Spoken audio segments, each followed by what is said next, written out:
अपन channel SCS Mithila के करू subscribe और बेल बटन जरूर दबा दिया ताकि हर खबर सबसे पहले पहुंचे अहां तक। डीआईजी बाबूराम अपना कार्यालय में झंडोत्तोलन केलन।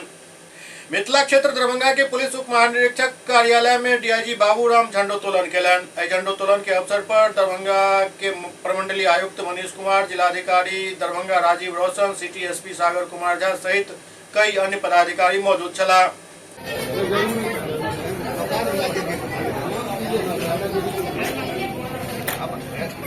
मालिक जिला का डीएम नहीं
झंडोत्तोलन का कार्य संपन्न हुआ। आगे का आदेश।